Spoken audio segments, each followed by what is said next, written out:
এই দেখুন বন্ধুরা, কতটা লোভনীয় লাগছে। ইলিশ মাছের ঝাল করেছে আজ। তো বন্ধুরা এইভাবে ট্রাই করে দেখবেন, ভীষণ ভালো লাগে। নমস্কার বন্ধুরা, গঙ্গাসাগরের বনেদির রান্না ও পরিবেশ ইউটিউব চ্যানেলে আমি সবাইকে স্বাগত জানালাম। আজকে তো প্রচুর বৃষ্টি হচ্ছে বন্ধুরা।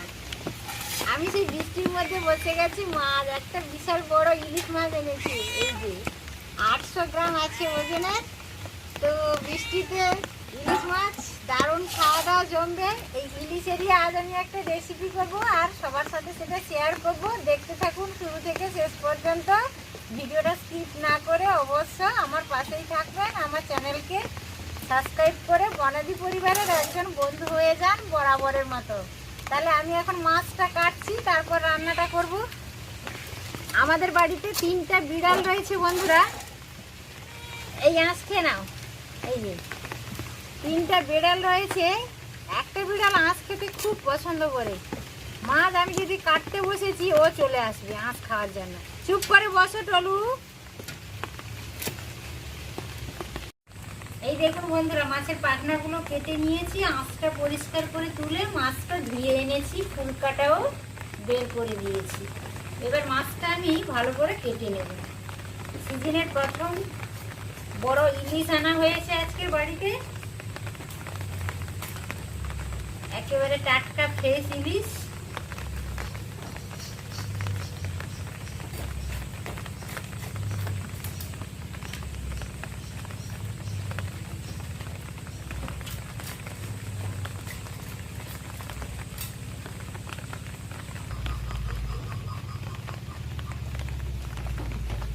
পুরো মাছটা কাটা আমার হয়ে গেছে। একেবারে টাটকা জ্যান্ত মাছ। এই মাছেরই আজ আমি ঝাল তরকারি করব। আপনারা দেখতে থাকুন আমি কিভাবে রেসিপিটা এন্ড করি। দেখুন বন্ধুরা, বড় সাইজের একটা ইলিশ মাছ নিয়ে রান্না করতে বসে গেছি। মাছটাতে এখন লবণ হলুদ মেখে নেব। মাছটা তো আমি একটু আগেই কেটে এনেছি, কেটে ধুয়ে পরিষ্কার করে রেখেছিলাম।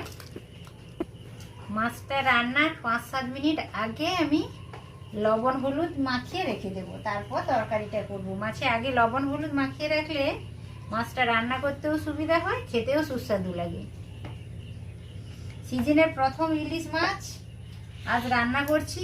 এবছর তো ইলিশ মাছ একেবারেই হয়নি, খাওয়াও হয়নি। তো মাছটা একটু বড় সাইজের, 800 গ্রাম ওজনের ছিল। মাছটার আমি ঝাল করব। এইভাবে ভালো করে ঘষে ঘষে লবণ হলুদটা মাখিয়ে নিচ্ছি। জালটা লাগিয়ে দিয়েছি। উনানে একটা কড়াইও বসিয়ে দিয়েছি। 2 টেবিল চামচ আমি তেল দিয়ে দিলাম রান্নাটা করার জন্য। অনেকে বন্ধুরা ইলিশ মাছ না ভেজেই রান্না করে, কিন্তু না ভেজে রান্না করলেও খুব ভালো লাগে। কিন্তু আমি আজকে হালকা ভেজে রান্না করব। একেবারে আলতোভাবে একটু ভেজে নেব, এপাশ ওপাশ করে তারপর রান্নাটা করব। তেল দিয়ে দিয়েছি বন্ধুরা। তেলটা থেকে ধোঁয়া বেরোতে শুরু করেছে। এর দ্বারা বোঝা যাচ্ছে যে তেলটা বেশ ভালোভাবে গরম হয়ে গেছে। এই পর্যায়ে আমি প্রথমত মাছের মাথাটা আর মাছের লেজটা দিয়ে দিলাম। মাছের মাথাটা লেজটা একটু ভালো করে ভেজে নেব, কিন্তু পিসগুলো হালকা করেই ভাজবো।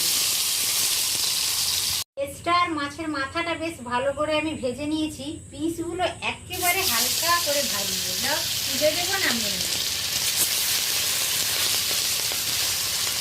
একবার এদিক ওদিক নেড়ে নেব হালকা করে, তারপর নামিয়ে নেব। দেখুন বন্ধুরা, একেবারে হালকা করে ইলিশ মাছটাকে আমি একটু এপাশ ওপাশ করে ভেজে নিয়েছি। আপনারা চাইলে নাও ভেজে রান্না করতে পারেন, কোনো অসুবিধে নেই। ইলিশ মাছ কাঁচাই রান্না করলে বেশি টেস্ট লাগে, কিন্তু বাচ্চাদের অসুবিধা আছে, ওই জন্য আমি একটু হালকা করে ভেজে নিয়েছি। ছোট 1 চামচের 1 চামচ কালো জিরে আমি দিয়ে দিলাম ফোড়নের জন্য। এই তরকারিটা রান্না করার জন্য বেশি কিছু মশলা আমি ব্যবহার করছি না। ইলিশ মাছেরই তো টেস্ট রয়েছে, বেশি মশলার কোনো প্রয়োজন নেই। 4টা আধা ছেঁড়া কাঁচা লঙ্কা দিয়ে দিলাম। এরই সাথে আমি অল্প পেঁয়াজ কেটে রেখেছিলাম, পেঁয়াজটাও দিয়ে দিলাম।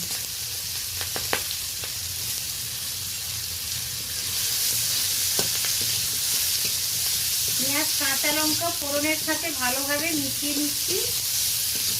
পেঁয়াজটা লাল লাল হয়ে যাওয়া পর্যন্ত, নরম হওয়া পর্যন্ত অপেক্ষা করব। এইভাবে একটু নেড়ে নেব হালকা হাতে। লবণটা দিয়ে দিলাম।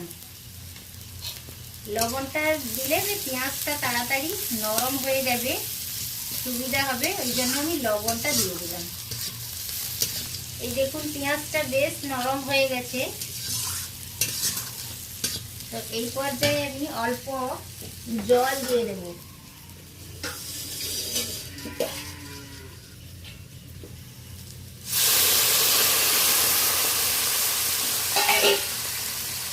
হলুদটা দিয়ে দিলাম। গুঁড়ো মশলাটা দেওয়ার আগেই আমি জলটা দিলাম যাতে তলায় না ধরে যায়, ওই জন্য। আর কালারের জন্য কাশ্মীরি লাল লঙ্কার গুঁড়ো অল্পই দিলাম। যেহেতু আমি কাঁচা লঙ্কা চেরা দিয়েছি, ওই জন্য ঝালের জন্য অল্প লঙ্কা দিলাম, 1/4 চামচ। 1/4 চামচ আমি জিরে গুঁড়ো দিলাম। আর কিছুই দেব না, সমস্ত কিছু দেওয়া হয়ে গেছে। ইলিশ মাছে বেশি মশলা ব্যবহার করার কোনো প্রয়োজন নেই, ইলিশ মাছের টেস্ট রয়েছে, ওই জন্য আর মশলার কোনো দরকার নেই, আমি ঝালই করব।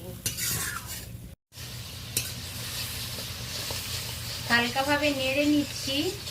আমি হালকা আধা চামচের মতো জিরে গুঁড়ো দিয়েছি। আপনাদের যদি নাও পছন্দ থাকে জিরে গুঁড়ো, তাহলে ওটাও স্কিপ করে যেতে পারেন, কিন্তু জিরে গুঁড়ো দিলে ইলিশ মাছের বেশ ভালো ফ্লেভারটাও আছে আর খেতেও বেশ ভালো লাগে।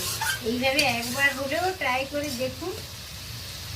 এই দেখুন মশলা থেকে তেল ছাড়তে শুরু করেছে, এর দ্বারা বোঝা যাচ্ছে যে মশলাটা ভালোভাবে রেডি হয়ে গেছে। তো এই মুহূর্তে গরম জল অ্যাড করব। বন্ধুরা সবসময় চেষ্টা করবেন যে কোনো রান্নাতে গরম জল ব্যবহার করতে, তাহলে গরম জল ব্যবহার করলে তরকারিটা তাড়াতাড়ি হবে, তরকারি সুস্বাদু হবে।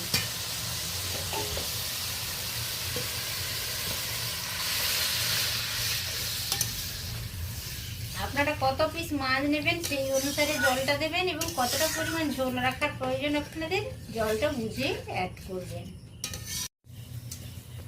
ঝোলটা ফুটে গেছে, এই দেখুন ঝোলটা বেশ ভালোভাবে ফুটে গেছে। এই পর্যায়ে আমি হালকা করে ভেজে রাখা মাছটা অ্যাড করে দিলাম।